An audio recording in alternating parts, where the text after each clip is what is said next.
राधे राधे। ओम जय श्री हरि। आप सभी का हमारे चैनल पर स्वागत है। आषाढ़ मास के कृष्ण पक्ष की एकादशी को योगिनी एकादशी कहा जाता है। मान्यता है कि इस एकादशी का व्रत रखने से इंसान के सभी पाप नष्ट हो जाते हैं, जीवन में सुख समृद्धि आती है और मृत्यु के बाद मोक्ष प्राप्ति होती है। आज के वीडियो में हम जानेंगे योगिनी एकादशी की वह पौराणिक और चमत्कारी व्रत कथा, जिसे सुनने मात्र से ही बड़े से बड़े कष्ट दूर हो जाते हैं। तो चलिए कथा शुरू करते हैं। यह बात महाभारत काल की है।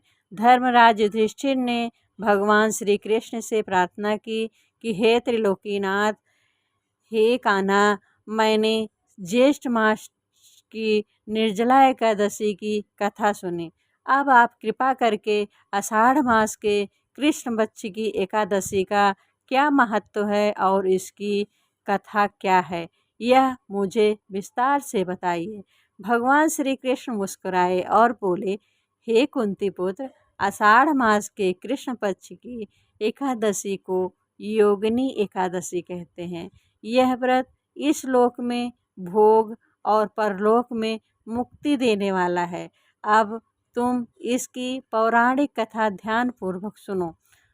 स्वर्ग धाम की अलकापुरी नाम की एक नगरी में कुबेर नाम का एक राजा राज्य करता था। वह भगवान शिव का परम भक्त था। कुबेर के महल में हेममाली नाम का एक यक्ष सेवक रहता था।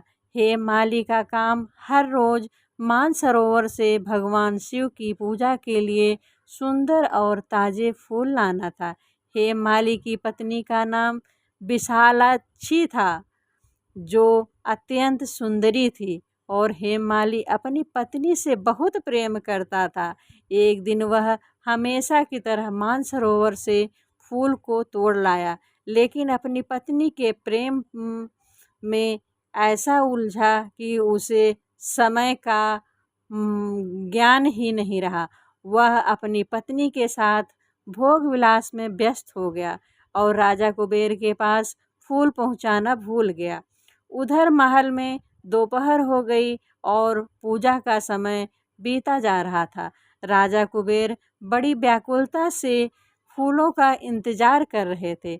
जब काफ़ी देर हो गई तो क्रोधित होकर राजा कुबेर ने अपने सैनिकों को आदेश दिया, जाओ और पता करो कि हेममाली अभी तक फूल लेकर क्यों नहीं आया है।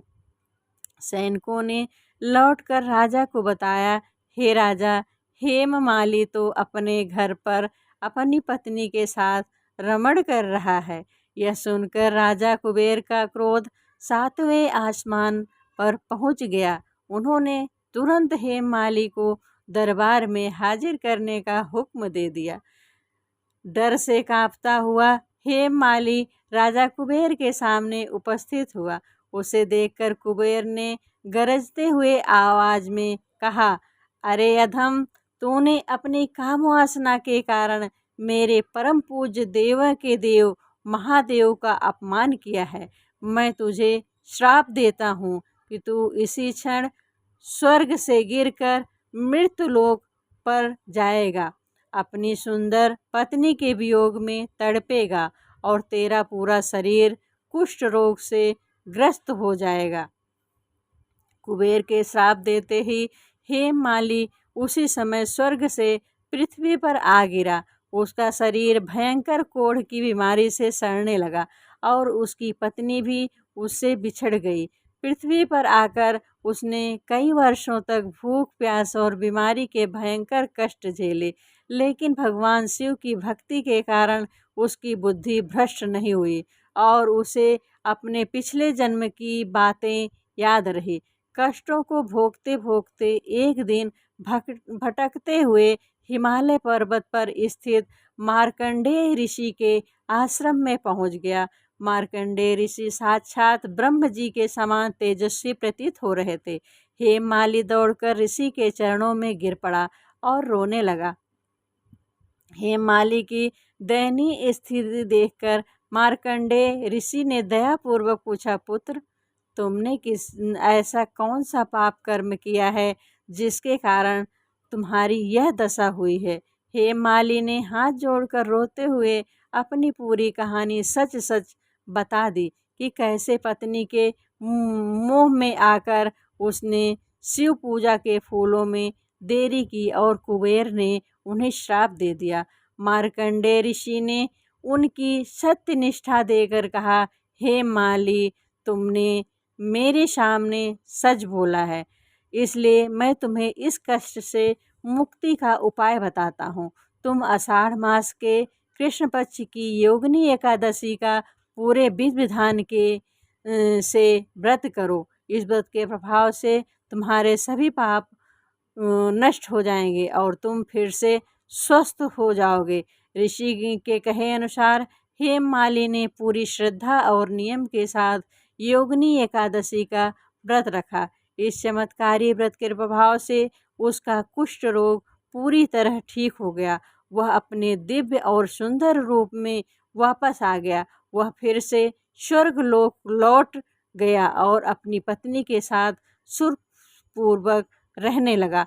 भगवान श्री कृष्ण कथा समाप्त करते हुए युधिष्ठिर से कहते हैं कि हे राजन, इस योगिनी एकादशी का व्रत का फल 88,000 ब्राह्मणों को भोजन कराने के बराबर माना जाता है। जो भी मनुष्य इस कथा को सुनता है या व्रत रखता है, उसके सारे पाप धुल जाते हैं और अंत में वह सीधे स्वर्ग का अधिकारी बनता है। तो दोस्तों, यह थी योगिनी एकादशी की महिमा और व्रत कथा। अगर आपको यह वीडियो अच्छी लगी हो तो इसे लाइक करें, अपने परिवार के साथ शेयर करें और हमारे चैनल को सब्सक्राइब करना न भूलें। कमेंट में जय श्री कृष्णा ओम जय श्री हरि लिखना न भूलें। धन्यवाद।